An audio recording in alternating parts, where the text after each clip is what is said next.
प्रत्येकाने नक्की ऐकलं पाहिजे.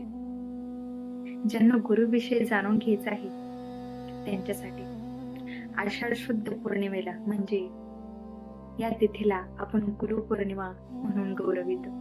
आषाढ शुद्ध पौर्णिमेला गुरुपौर्णिमा किंवा व्यास पौर्णिमा म्हणतात. ज्यांनी महाभारत पुराणे लिहिली त्या व्यास मुनींना वंदन करण्याचा, त्यांची पूजा करण्याचा हा मंगल दिन आहे.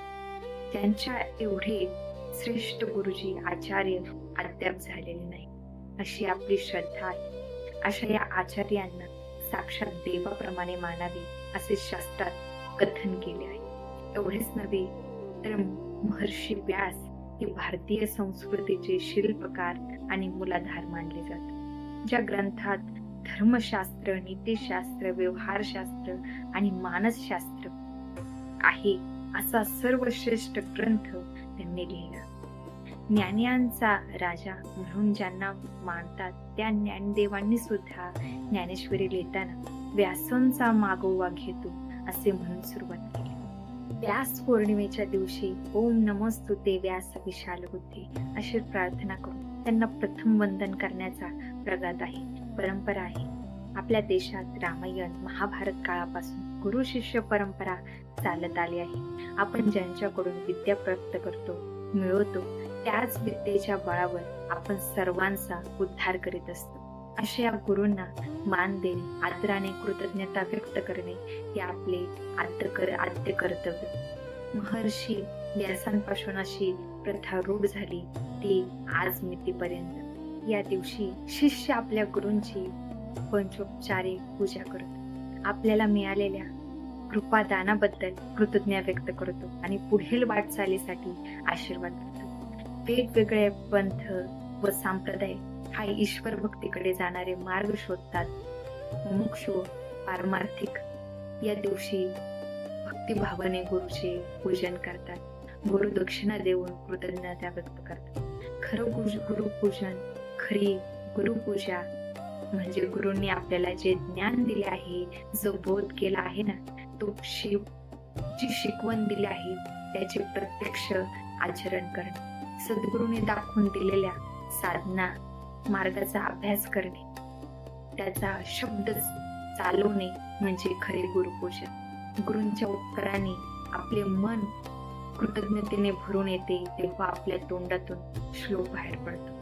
गुरुर ब्रह्मा गुरुर विष्णू गुरुर देव महेश्वरा गुरु साक्षात परब्रह्म तस्मै श्री गुरुवे नमः. आषाढ शुद्ध पौर्णिमा हा दिवस गुरुपौर्णिमा म्हणून स्वीकारला आहे.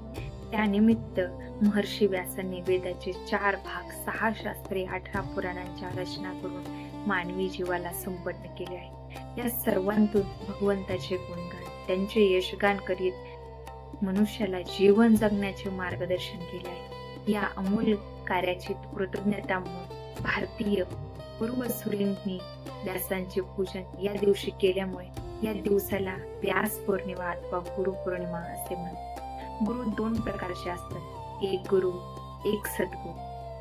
अवधूतांनी यदुराजाला उपदेश करताना सांगितले आहे, जो जो दयाचा घेतला गुण तो म्या गुरु केला जात. गुरुचे पडले अपारपण जग संपूर्ण गुरु दिसे असे सांगून अवधूतांनी 24 गुरु केले. या 24 गुरूंचे महत्व 3 प्रकारात आहे. एक सगुण अंगीकारासाठी गुरु, 2 अवगुण त्यागासाठी गुरु आणि 3 ज्ञान प्राप्तीसाठी गुरु. म्हणजे गुरु हे लौकिक दृष्टीने जे मार्गदर्शन करत विभागात येते, ज्यांनी आत्मनात्म विवेक सांगून मायेच्या संसार रूपपुरातून मला वाचविले, तो सद्गुरु अखंड माझ्या हृदयात आहे.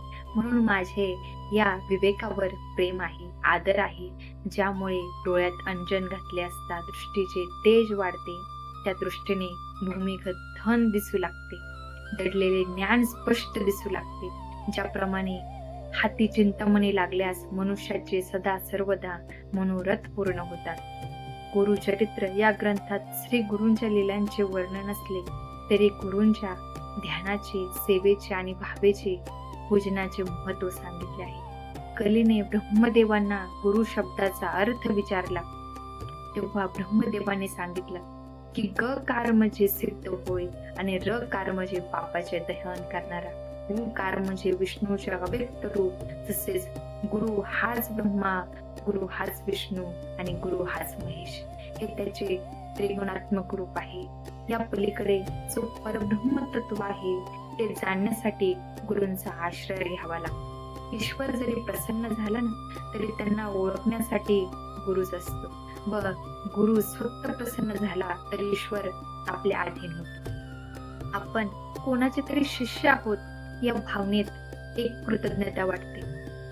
भारतीय गुरु परंपरेत गुरु शिष्यांच्या जोड्या प्रसिद्ध आहेत. जनक याज्ञवल्क्य, शुकाचार्य जनक, कृष्ण सुदामा सांदीपनी, विश्वामित्र आणि राम लक्ष्मण, परशुराम कर्ण, द्रोणाचार्य अर्जुन अशी गुरु शिष्य परंपरा आहे. मात्र एकलव्याची गुरुनिष्ठा पाहिली की सर्वांचेच मस्तक नम्र झाल्याशिवाय राहत. भगवान श्रीकृष्णांनी गुरुच्या घरी लाकडे वाहिले. संत ज्ञानेश्वरांनी वडील बंधू निवृत्तीनाथ यांनाच आपले गुरु मानले. तर संत नामदेव साक्षात विठ्ठलाशी भाष्य करीत असत. त्या नामदेवांचे गुरु होते विसोबा खेचर. भारतीय संस्कृतीत गुरुला नेहमीच पूजनीय मानले आहे. गुरु पौर्णिमा ही सद्गुरूची पौर्णिमा मानली जाते. पौर्णिमा म्हणजे प्रकाश. गुरु शिष्याला ज्ञान देतात. तो ज्ञानाचा प्रकाश आपल्यापर्यंत पोहोचवावा म्हणून गुरूंची प्रार्थना करायची तो हा दिवस होता. गुरु म्हणजे ज्ञानाचा सागर आहे. जलाशयात पाणी विपुल आहे, परंतु घटाने घागरीने आपली मान खाली केल्याशिवाय म्हणजे विनम्र झाल्याशिवाय पाणी मिळू शकत नाही. त्याप्रमाणे गुरु जवळ शिष्याने नम्र झाल्याविना त्याला ज्ञान प्राप्त होणार नाही, ही सर्वांनी लक्षात ठेवावे. गुरु विना ज्ञान काहसे लावू, हे खरेच आहे. गुरु म्हणजे गुह्य रूप. गुरु अज्ञानाचा अहंकार नाहीसा करून ज्ञानाच्या प्रकाशाच्या वाटेवर घेऊन जातात. आपल्या जीवनात गुरूंना जेवढे महत्व आहे ना तेवढेच किंबहुना त्यापेक्षा जास्त महत्व सद्गुरूंना आहे. सर्व मानव जातीतील पारमार्थिक आध्यात्मिक उन्नतीचा मार्ग दाखवणारे, शिष्याला साधकाला मोक्षप्रद नेणारे सद्गुरू, त्यांच्या स्मरणासाठी त्यांच्याबद्दल कृतज्ञता व्यक्त करण्यासाठी असणारी गुरुपौर्णिमा हा पर्व का सांगितला आहे. सुप्रसिद्ध गुरु शिष्यांच्या जोड्या आपण सर्वांना प्रचिती आहे. विचार आवडले असतील तर लाईक करा, शेअर करा आणि चॅनेलला सबस्क्राईब करायला विसरू नका. रामकृष्ण हरी.